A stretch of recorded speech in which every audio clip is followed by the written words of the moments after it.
নমস্কার, hello Kolkata live. আজকে পেয়ে গেছি আমাদের very esteemed guest Padmini Dutta Sharma, multi talented personality, human rights activist, US based celebrity other, কিন্তু আমার কাছে তার সবচেয়ে বড় পরিচয়, she is a wonderful lady with a big golden heart. Golden কেন বলবো, ডায়মন্ড এমারাল্ড বললেও কম বলা হয়। আজকে আমাদের সাথে আছেন পদ্মিনী ম্যাডাম, পদ্মিনী দত্ত শর্মা ম্যাডাম। আজকে অবশ্য বই নিয়ে আমরা খুব কম আলোচনা করব ম্যাডামের সাথে, তাও দর্শকদের একটা স্নিক পিক দিয়ে দিই। ম্যাডামের এটা লেটেস্ট বুক, তার 14 ওয়ান্ডারফুল কালেকশনস, তার নিজের রচনা, কম্পোজিশনস বাই পদ্মিনী দত্ত শর্মা। তবে আজকে বই নিয়ে কম কথা হবে, কথা অনেকক্ষণ ধরে আমরা তার থেকে জানতে চেষ্টা করব, তার অবজারভেশনস, তার ওপিনিয়ন্স অন মেন্স রাইটস। তাই তো ম্যাডাম? আজকে বই কম, আজকে ম্যাডামের প্যাশন, যেটা ম্যাডামের আমরা বলতে পারি, যেটা নিয়ে ম্যাডাম খুব ভাবনা চিন্তা করেন। দুদিন আগে আমরা জানি ইন্টারন্যাশনাল মেন্স ডে উদযাপিত হয়েছে, এবং ম্যাডামকে অ্যাজ সেলিব্রিটি গেস্ট বিভিন্ন অনুষ্ঠানে আমরা পেয়েছি।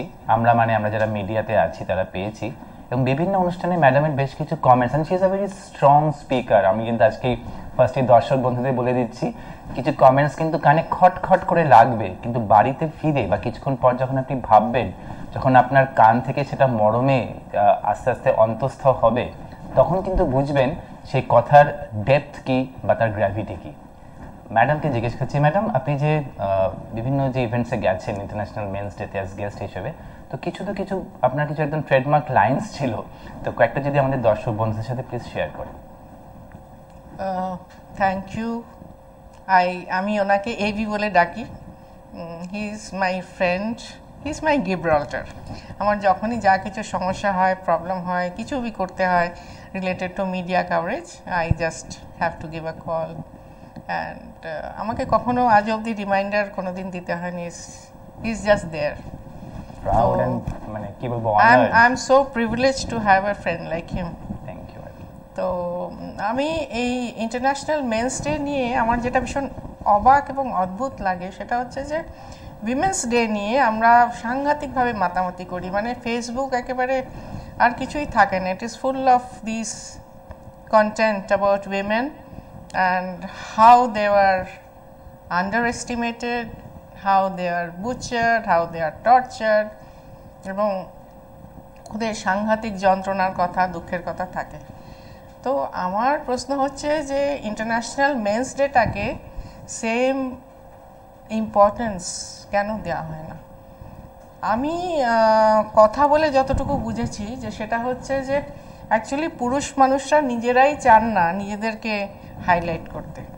তারা সবসময়তেই পেছনেই থাকতে চান এবং পড়ে মার খেতেই চান। যার জন্য যদিও আমরা বলি যে মেয়েরা নির্যাতিত, মেয়েরা জর্জরিত, মেয়েরা পীড়িত, আই ডোন্ট বিলিভ দিস। সব পুরুষরাই ধরে তাদের বাড়িতে সবাইকে, তাদের ওয়াইফ বলুন বা পার্টনার বলুন, তাদেরকে নির্যাতন করছেন। এটা I just beg two differ. Madam actually একটা তো কনসেপ্ট আছে যে পুরুষ, দ্যাট ইজ যেটা নাকি ফিজিক্যালি স্ট্রঙ্গার জেন্ডার সেক্স যদি আমরা ভাবি, তো সে একটা ভিলেন। অফকোর্স মিথোলজি তো আমরা দেখেছি যে অসুর সাধারণত পুরুষই হয়, তো সেখান থেকে তো অফকোর্স চলে আসছে। তাছাড়াও এই যে এখন যে জেনারেল সোসাইটির যে কনসেপ্ট, তো সেখান থেকে তো অনেক পীড়িত পুরুষরা আপনার কাছে আসেন ফর অ্যাডভাইস, বা কিছু তাদের কেস স্টাডিও আপনি করেন, এবং সেখান থেকেই আপনার যে বিভিন্ন যে রচনা, যে বুকসগুলো আমি দেখেছি, তার একটা কিছু প্রতিফলন আপনার বইতে আমরা পাই। তো কিভাবে আপনি হ্যান্ডেল করেন সেসব cases, but what suggestions you give them, মানে ওভারঅল একটা কিভাবে কি ওদের গাইড করতে পারেন আপনি? না মানে দেখুন, আমি ওভার দ্য টাইম যেটা আমি বুঝেছি সেটা হচ্ছে যে পুরুষদেরকেই, যারা এখন পুরুষ, ধরুন ছোটোবেলায় বাচ্চা ছেলে ছিল, তখন থেকেই তাদের বাড়ির মা মাসিরা তাদেরকে এইভাবেই গ্রুম করে যে তুমি ছেলে, তাই তুমি কিছু স্পেশাল প্রিভিলেজ পাবে ঠিকই, মানে তুমি বড় মাছের মাথাটা পাবে ঠিকই, কিন্তু তুমি কিন্তু কাঁদতে পারবে না। Even if you are hurt, তুমি যদি পড়েও যাও, তুমি যদি ফিজিক্যালি হার্ট হও, মেন্টালি হার্ট হও, তুমি কিন্তু কাঁদতে পারবে না, কেন কাঁদাটা একটা ছেলেকে শোভা দেয় না, তুমি একটা পুরুষ, ওটা ভীষণ লজ্জার ব্যাপার। তো এই জিনিসটা ওদের সিস্টেমের মধ্যে এমনভাবে ইনগ্রেন্ড হয়ে আছে যে আমার কাছে যারা আসেন তারা যথেষ্ট শিক্ষিত, কিন্তু তারা এমনভাবেই তারা bullied and I will say rather Butchart, যে তাদের মানে এত রক্তক্ষরণ হয় এবং এত কাঁদেন তারা এসে যে আমি বলে বোঝাতে পারবো না। কিন্তু ওরা কিছুতেই না পাবলিকলি সামনে আসতে চান না, out of shame, out of fear. ওদেরকে মনে হয় যে আমাদেরকে সমাজ তাহলে আর মেনে নেবে না। আর ম্যাডাম এখানে তো একটা রেলিভেন্ট কোয়েশ্চেন, রেলিভেন্ট বিকজ আমি পার্সোনালি জানি যে আপনি এখানে 6 মাস 5 মাস, আর ইউনাইটেড স্টেটস অফ আমেরিকায় আপনি থাকেন 6-7 মাস। তো আপনি বোথ সোসাইটি দেখেছেন, তো আপনার মতে কি ইন্ডিয়ান সোসাইটির মতনই যে ফরেন সোসাইটি অ্যাব্রোড, সেখানেও কি পুরুষরা খুবভাবে ডিপ্রাইভড হচ্ছে, বা তাদের মেন্স রাইটসের সিচুয়েশন বা সিনারিওটা কীরকম? না দেখুন, আমি প্রথমত দুটো জায়গা নিয়ে কথাটা বলি। সেটা হচ্ছে যে এখানেও যেটা সবাই ধরেই নেয় যে এখানেও পুরুষরা সাংঘাতিকভাবে তাদের ওয়াইফদেরকে নির্যাতন করছে, এটা কিন্তু ফ্যাক্ট নয়। আজকে যদি ফ্যাক্ট হতো তাহলে আমি আজকে এই জায়গায় বসে থাকতে পারতাম না, কারণ আমিও তো একজন নারী। তো আমার লাইফে তো আমার হাজব্যান্ড আছেন, আমার ছেলে আছে, আমার প্রচুর বন্ধুবান্ধব আছে, তারা কিন্তু সবাই পুরুষ। আজকে যদি আমার হাজব্যান্ড আমার হাতটা শক্ত করে না ধরতো, আজকে যদি আমার ছেলে আমাকে পেছন থেকে এতটা সাপোর্ট না দিত, আজকে আমার চারিপাশের বন্ধু বান্ধবরা including mister Ashis Basak, he is a man. But এরকম কেন ধরে নেওয়া হচ্ছে যে আমি যখনই কোনো আমার মেল ফ্রেন্ড থাকবে, he will look at me with a lusty and greedy eyes? It's not a fact at all. আমার আজও অবধি কোনোদিন এরকম অভিজ্ঞতা হয়নি যে unless and until I wanted কেউ আমার দিকে কিন্তু এইভাবে এগিয়ে আসেনি। So that's not a fact. মেয়েদের একটা যেটা সুবিধে না, আমার বলতে কোনো বাধা নেই, কেন যেহেতু আমার কাছে ছেলে মেয়ে দুজনেই আসে, তো মেয়েরা ড্রামাটা খুব ভালো করতে পারে। এবং সবারই একটাই the only definition or the only motto they have in life is to prove যে ওরা ভীষণ সতী সাবিত্রী।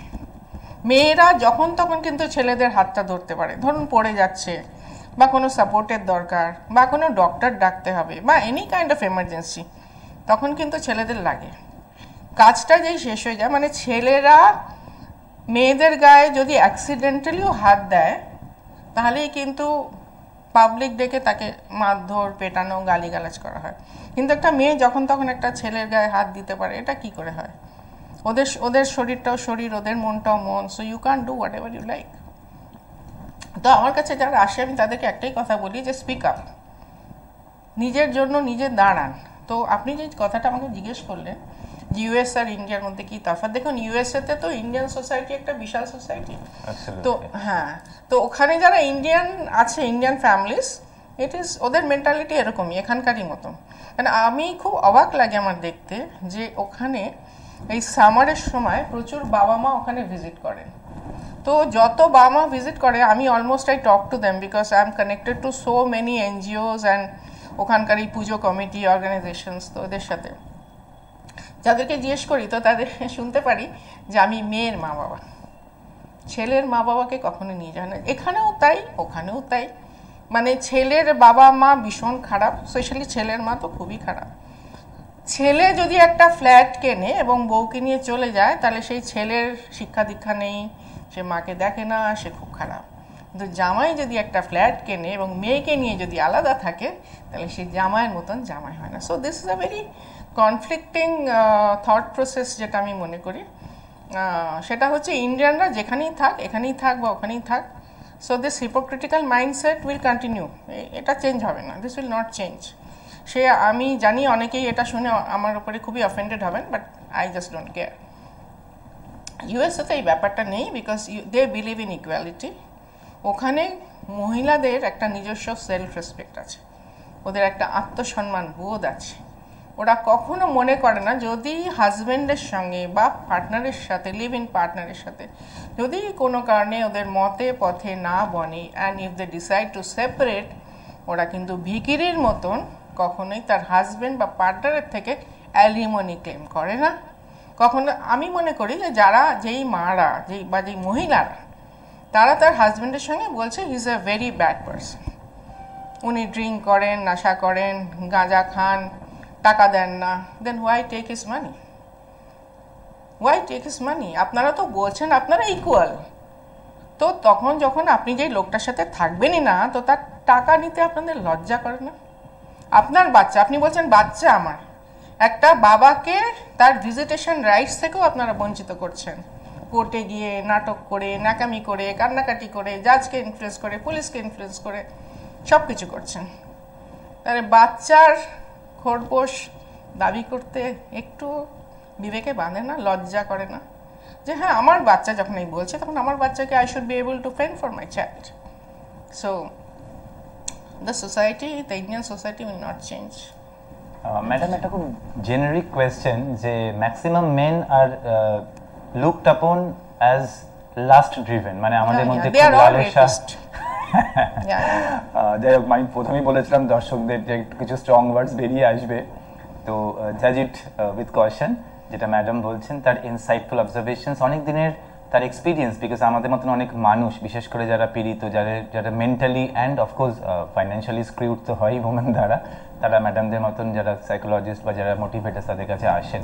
তো ম্যাডাম, এই যে একটা কমন কনসেপ্ট যে অল মেন আর ড্যাশ, তো সেটা আপনি কিভাবে ওদেরকে একটুখানি মানে মলম লাগান যখন কেউ এসে ব্যাপারটা বলে, বা হাউ ইউ গাইড দেম যে তুমি নেক্সট লেভেলে কিভাবে উন্নীত হবে, মানে কি আপনার টেক থাকে সেটাতে, বোথ ইন ইউএস, বিকজ আমি বারবারই বলছি আপনি ইন্ডিয়ান সোসাইটিতেও বিলং করেন, অ্যান্ড অফকোর্স ইউএস সোসাইটিতেও ইউ বিলং টু দ্য একদম টপেস্ট এলিট ক্লাস।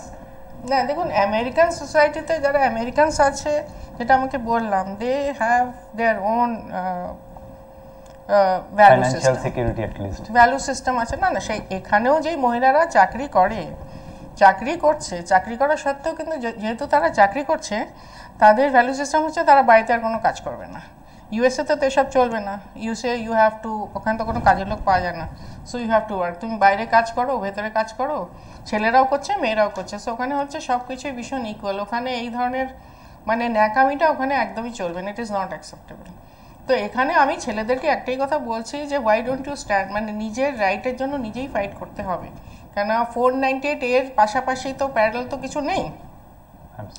এখানে প্রায়শই শুনি মানে বিয়ের পরে তারপরেই ড্রামাটা শুরু হয়ে যায়। মানে দে এক্সপেক্ট, মেয়েরা এখানে এক্সপেক্ট করে যে একটা ছেলের যা কিছু আছে, তার বাড়ি থাক, তার ফিক্সড ডিপোজিট থাক, তার মিউচুয়াল ফান্ডস থাক, তার জুয়েলারি থাক, তার মার যা কিছু থাক, everything she will have a 50% right.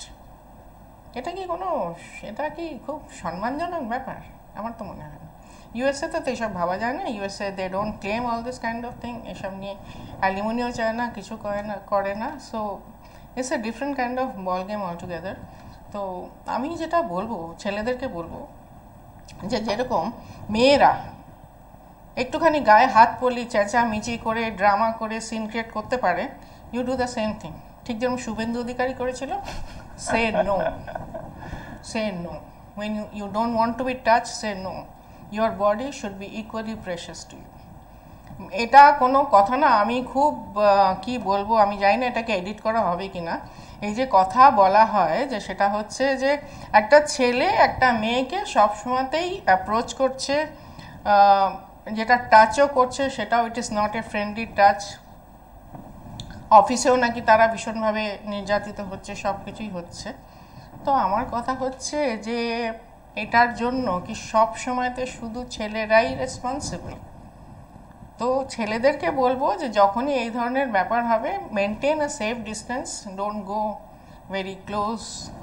ও একটা হয় না, স্পাইডার হয়, female spider, the moment you have sex they gobble you up. So যখন একটা কেউ রিলেশনশিপে থাকে, তখন অবভিয়াসলি শুধু তো আর চাউমিন খেয়ে পেট ভরে না। তো তখন they also get into physical intimacy, and during that physical intimacy I don't think যে শুধু ছেলেরাই আনন্দ পায়, উইমেন আর ইকুয়ালি বেনিফিটেড। তো তারপরে সব হয়ে যাওয়ার পরে if you come out and say কি আমাকে জোর করে আমার থেকে ফায়দা লুটেছে, দিস ইজ আনএক্সেপ্টেবল। তো আমার কথা হচ্ছে বিফোর দিস হ্যাপেন্স, আপনার অ্যাগেনস্টে এই ধরনের চার্জ আসার আগেই একটুখানি সাবধানতা অবলম্বন করুন, একটুখানি নিজে একটু স্ট্রং করে থাকুন। মানে নট নেসেসারি যে একটা সুন্দরী মহিলা দেখলেই তার সাথে মানে লক লক জিহ্বা বার করে তার সাথে কি কথা বলতে হবে, no, you don't need to. করার তো কোনো দরকার নেই। মেইনটেইন করতেই লাগবে, maintain a safe distance, maintain a safe distance. Right. আমরা ম্যাডামের ইনসাইটফুল অবজারভেশনস নিয়ে ফিরে আসব, নিচ্ছি ছোট্ট একটা ব্রেক। ব্রেকের পরে আরেকবার hello Kolkata live with Padmini Dutta Sharma.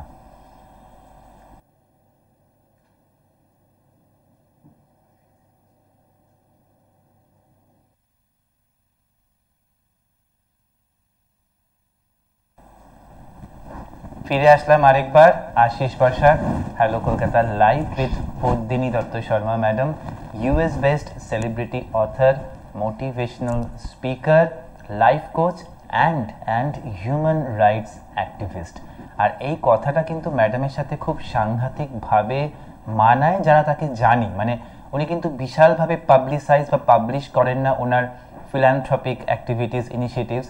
আমরা জানি, আমি দেখেছি, বিকজ যেটা দিদি প্রথমেই বললেন যে she is like my elder sister, যে উনি অনেক সময় লং ড্রাইভে গিয়ে কিছু মানে ইনডিসক্রিট কিছু কটেজেস বা কিছু জায়গায় ঢুকে, স্লাম এরিয়াসে ঢুকে তাদের সাথে কথাবার্তা বলে, তারা জানতেও পারলো না একটা ছোট্ট ব্যাগ রেখে, সেই ছোট্ট ব্যাগের মধ্যে কিন্তু মান্থলি একটা রেশন আইটেমস এবং গিফট আইটেমস থাকে। I use the word ছোট্ট because she has a large heart, mammoth heart. তো এগুলো কিন্তু ম্যাডাম করে থাকেন, এবং সেই লোকগুলো জানতে পারে যখন ম্যাডাম চলে যান 3-4 ঘন্টা পরে। অনেক সময় এরকমও হয়েছে তারা ফ্র্যান্টিক্যালি ম্যাডামকে খুঁজছেন এটা ভেবে যে সেটা ম্যাডামের পজিশনস, ম্যাডামের অবজেক্টস, তাই তো? এগুলো আমি জানি না, মানে I didn't take permission from you before speaking out this কি বলবো, hidden facts of Padmini Dutta Sharma. আমি আই কুডন্ট স্টপ মাইসেলফ। আর এর জন্যই বিভিন্ন সংগঠন, including Lions Club of Kolkata Magnets, আমরা ইনডেটেড টু দিস ওয়ান্ডারফুলি, কি বলবো, মানে যেটা বারবার বলছি, ম্যামথ হার্টেড লেডি। আর শুধু যে এইভাবে লোককে মানে ফাইন্যান্সিয়ালি অর বাই অবজেক্টিভ উনি হেল্প করেন তা না, তিনি অ্যাক্টিভিস্ট, মানে তিনি বিভিন্ন ইনিশিয়েটিভসও গ্রহণ করেছেন। তার মধ্যে একটা, she is fighting for LGBTQ community and of course men's rights নিয়ে তো আমরা কথা বলছি। ম্যাডাম, একটু আমরা আপনার যে ফাইট ফর LGBTQ কমিউনিটি, আপনি একটি প্রথম শ্রেণীর সংগঠনের president of the women's cell of, যেটা যারা নাকি তিনি কাজ করছে, প্লিজ সেটা নিয়ে যদি আমাদের দর্শক বন্ধুদের বলেন। এর আগে ওই আপনার ওই আগের ওই ছেলেদের ব্যাপারটা নিয়ে জাস্ট একটা পয়েন্ট একটু মিস করে গেছি, ওটা একটু বলা দরকার। আচ্ছা, আপনার মনে হয় না যে যখন আমাদের বিয়ে হয়, একটা ছেলের আর একটা মেয়ের, অবভিয়াসলি যখন বিয়ে হয়, তো ছেলেকে কেন বলা হয় ভাত কাপড়ের দায়িত্ব নিতে? I mean why exactly. একটা মহিলা যার এত সেলফ রেসপেক্ট, যে এত বড় ফেমিনিস্ট, যে মহিলা পূজারীকে দিয়েই সে তার বিয়ে করাবে, একটা ছেলে বলছে যে সারা জীবনে তোমার ভাত কাপড়ের দায়িত্ব নিলাম, তুমি নিজের ভাত কাপড়ের দায়িত্বটাও নিজে নিতে পারো না। That is so ridiculous. And anyway, coming back to the LGBTQ community, this I started in Washington.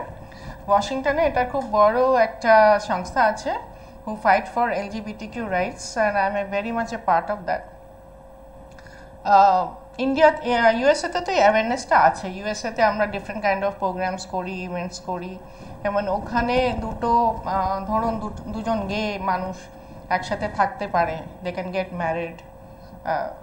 দুজন লেসবিয়ান থাকতে পারে, but they can also change their sex and live happily, it's up to them. এখানে এখনও সেই লিটারেসিটা আসেনি। এখানে এখনও মানে কোনো গে বা কাউকে দেখলে বা কোনো একটু ডিফারেন্ট কাউকে দেখলে তাকে নানান রকম তির্যক মন্তব্য করা হয়। কখনো বলা হয় ছক্কা, কখনো বলো derogatory comments all. এগুলো কি কোনো সভ্য সমাজের, কোনো সভ্য লোকেদের চিন্তা ভাবনা? কালকে তো আপনার বাড়িতে আপনার ছেলেরও এরকম দেখা যেতে পারে, আপনার নাতি নাতনিরও দেখা যেতে পারে। So this is a orientation, this is a mental orientation, যেটা জন্ম থেকে হয়। এইটুকু অন্তত জানুন। এই ধরনের কমেন্ট করার, never throw stones at others glass houses when you yourself you are vulnerable. কালকে আপনার বাড়িতে কি হবে আপনি কিন্তু জানেন না। তো LGBTQ যেটা যেই কমিউনিটিটা নিয়ে আমরা ফাইট করছি, সেই ফাইটটা যদিও আই স্টার্টেড ইন ওয়াশিংটন, কিন্তু আমি মনে করি ইন্ডিয়াতে অ্যাওয়ারনেসটা এখনও নেই এবং এটা হওয়া দরকার। ফর গডস সেক এটুকু জেনে রাখুন, this is an orientation, this is a mental orientation. ওরা ইচ্ছে করে কারোর থেকে কোনো পাবলিসিটি বা ফেভার্স নেওয়ার জন্য এটা করে না। ওদেরও সাংঘাতিক মেন্টাল ট্রমা এবং টার্ময়েলের মধ্যে দিয়ে যেতে হয়, অ্যান্ড ডিফারেন্ট জায়গাতে ওদের নানান রকম কমেন্টস শুনতে হয়। তো সেইটার জন্যই আমরা ফাইট করছি, যাতে ওরা মেইন স্ট্রিম সোসাইটিতে সুস্থভাবে আপনার আর আমার মতন বাঁচতে পারে। সবচেয়ে টাফ ম্যাডাম যেটা লাগে, অনেক talented LGBTQ community members, just দর্শক বন্ধুদের জন্য বলে রাখি, L for lesbian, G for gay, B for bisexual, T for transgender and 2 for queer. Queer মানে হচ্ছে স্ট্রেঞ্জ। এই যে কথাটা কোয়ার, তা আমিও তো স্ট্রেঞ্জ হতেই পারি, কোয়ার হতেই পারি। তো এদেরকে যে চাকরি বা কোথাও বহাল করা সাংঘাতিক প্রবলেম, তো সেটা মনে হয় কোনো একটা জায়গায় আমাদের সবারই মাইন্ডসেটটা বদলাতে লাগবে। তাতে আমাদের ম্যাডামের মতন যারা কাউন্সিলর, যারা মোটিভেটার ভীষণ প্রয়োজন। যেন ম্যাডাম খুব সুন্দর করে বললেন, ম্যাডাম বেশ কিছু ইনিশিয়েটিভস ভাবছেন। আমরা নেক্সট বার যখন শোতে আসবো ম্যাডামের কাছ থেকে সেই ইনিশিয়েটিভসগুলো শুনবো, যে কিভাবে ওদেরকে এমপ্লয়মেন্ট বা রেভিনিউ জেনারেশনের পথ ম্যাডাম দেখাচ্ছেন। ম্যাডাম চলে আসছি আপনার US অ্যান্ড ইন্ডিয়ান স্টিন্টের মধ্যে। আমাদের ভারতবর্ষে যেরকম বেশ কিছু সুপার লজ আছে টু প্রোটেক্ট ওমেন, তার মধ্যে একটা হচ্ছে 498-এ।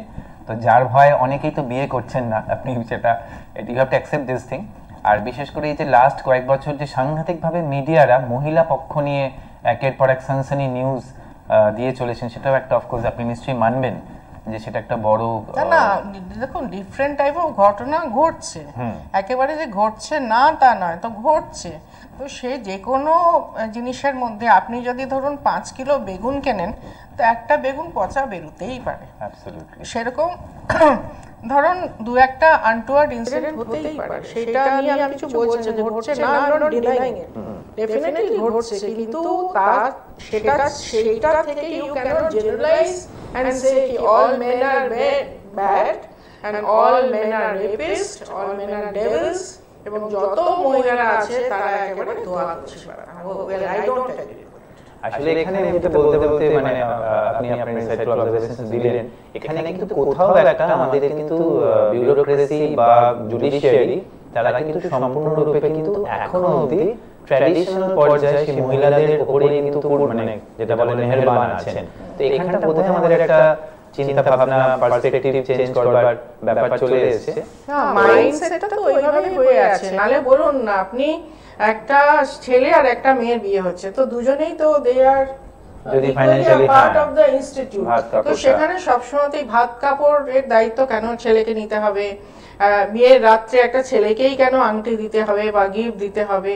মানে কোনো জায়গায় মানে পুরো সংসারটাকে ছেলেকেই কেন টানতে হবে? মেয়ে যদি টাকা দেয় তাহলে মেয়ের মা এসে সেটা নিয়ে আপত্তি করবে। তো এইগুলো তো একটা ফ্যাক্টর আছে। তো আনলেস এন্ড আনটিল মাইন্ডসেট যদি চেঞ্জ না হয়, তাহলে আমরা এটা একা কিছু করতে পারবো। আর আজকে আমি প্রথমেই যেটা দেখেছিলাম সেটা দিয়েই শেষ করব। ম্যাডামের এই বই make love to your obsessions. Madam just in one line যদি প্লিজ বলেন এটা বইটা সম্বন্ধে, মানে what is this about? This is about, দেখুন আমাদের সবারই কিছু না কিছু অবসেশন আছে। যেমন ধর কেউ মনে করে যে আমি সব থেকে পৃথিবীতে শ্রেষ্ঠ রান্না করি, I am the best cook in the world. কেউ মনে করে আমি ভীষণ সুন্দরী, কেউ মনে করে আমি সব থেকে বড় সত্যি, I am like what ever. তো সেইটা আপনার যেটা অবসেশন আছে, ইউ নার্চার দ্যাট অবসেশন। যদি আপনার শপিং করতে ভালো লাগে, আমার যেরকম ভালো লাগে, go ahead and do it. It's your money, go ahead and do it. আপনার অবসেশনকে আপনি নার্চার করুন, unless till it does not hurt any other person or member of the society. Fantastic. আমি ম্যাডামের হাতে তুলে দেবো আমাদের ILF 1431, বিকজ 88 নম্বর পাতায় ম্যাডামের একটি ছোট্ট পোয়েম আছে, লাভলি পোয়েম আই কন্ট্যাক্ট। আমি ম্যাডামের হাতে ILF 1431, এটা হচ্ছে আমাদের ইন্টারন্যাশনাল লিটারারি ফাউন্ডেশন, যেখানে অফকোর্স ম্যাডাম আছেন অ্যাজ অনারি চেয়ারপারসন। সেই বইটি collection of poems and short stories curated by myself Ashis Basak. International Literary ফাউন্ডেশনের পক্ষ থেকে আমাদের থার্ড নিবেদন ILF 1431। ম্যাডাম তখন USA ছিলেন, তাই এটা আনুষ্ঠানিকভাবে ম্যাডামকে দিতে পারিনি। আজকে টিভি পর্দার মাধ্যমে আমরা তুলে দিচ্ছি ম্যাডামকে।